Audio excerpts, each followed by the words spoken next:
And then after that, NASA is saying what they're expecting is that the sun is actually going to fall off on activity extensively, and we're going to go possibly into a mini ice age. Really? Well, now see, that just throws a wrench in the old global warming toolkit. Yeah, it really does throw a wrench at it, but it does speak more about our solar system having a planet X. And when we use the term planet X, we use it in the traditional, generic astronomical sense.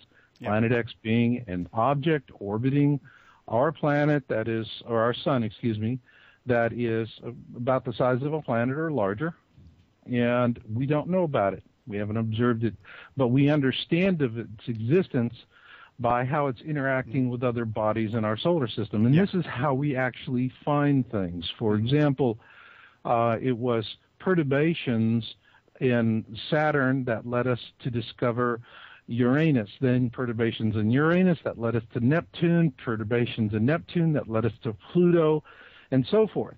And so we're observing things, we're seeing how planets' bodies interact with each other, and this is how we first are able to detect their presence. It's like the sneeze, if you will, the sniffle before you get a full-blown cold. Yeah. And the same kind of thing. Mm-hmm. Well, Marshall, let me ask you, you say there is evidence that something is out there in the planetary realm that is causing effects, maybe even down to the Earth level. Before Planet X is seen or acknowledged or revealed, will we see events triggered by that Planet X existence on the Earth? Are we going to start seeing any repercussions of that, either moving this way or whatever it causes? What will we look for? Well, what we're projecting in our book, Planet X Forecast and 2012 Survival Guide, and we have this in the front part of the book, is that people are not going to start noticing until we're down. Right now we have cable TV of hundreds of channels, right? Right. And, it's kind of like, 300-channel rehash. But what will happen is that these satellites are going to start taking hits. They're out in geosynchronous orbit, and this object is going to be preceded by swarms of smaller objects. So we're going to have numerous impact events, meteorite showers, and so forth. Yep. So the first thing we're going to start seeing is satellites are going to start getting whacked. And at first they can compensate. Let's say, for example, one of the satellites out there that's doing cable TV gets hit in a few places. It loses a few transponders. It has many transponders on board the spacecraft, so they can go ahead and reallocate those. And so you would start seeing channels that just simply would go offline for a while, and then they just mysteriously pop up. But then you'll start seeing where blocks of channels just start disappearing. Yeah, and that could be a good thing. That could be a good thing. Could be a good thing. All right. And we could very well wind up back to, what cable used to be many years ago, which was about 35 channels. Mm-hmm. Yeah. And, that's what people are going to see first. I think that regardless of what we see, what we find is that there's this huge pressure of what we call cognitive dissonance. Literally, if it's outside the blinders, baby, it's outside the blinders. You don't know about it. Don't know about it. Don't see it.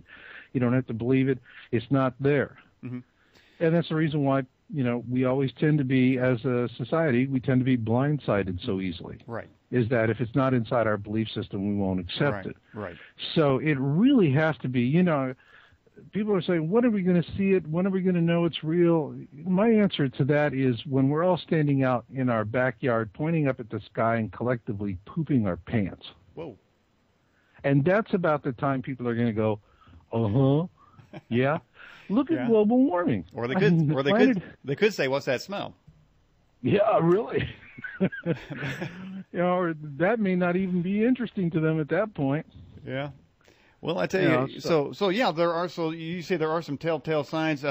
Satellites getting whacked, but when you talk about, say, survival of cable networks, I'm sure that the informational channels, such as those that bring alternative information that's not government sponsored, I guess the corporate channels will somehow remain up. Shouldn't we assume that? Yeah, I mean, it's going to be a survival of the fittest, and that's going to depend on who thinks what is fit. Yeah. And as consumers, we don't make those decisions. So it's going to happen that way.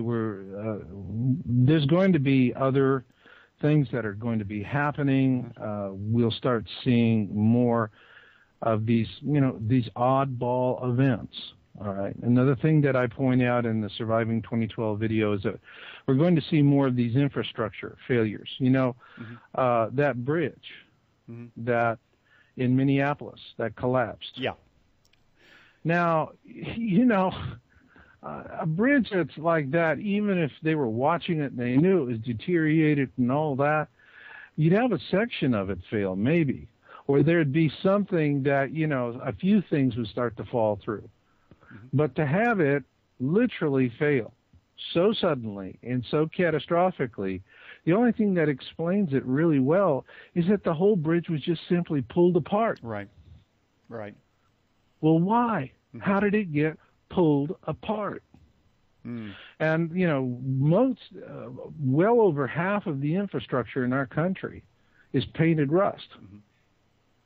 And so we're going to see more of these things that are going to go on. So the process for folks in the mainstream is it's just going to become more progressively difficult to explain it away. They're going to keep doing that. Yeah. Going to keep doing that. Not until we're out there, with filling our Depends diapers out there in the backyard. Well, Marshall, you're talking about, events escalating. I was watching I don't know, Fox and Friends or some kind of national news network, and they were saying, and I hate to even bring it up because it's almost like you expect it, but they said last year-to-date storms was 157, and so far this year they've counted 564.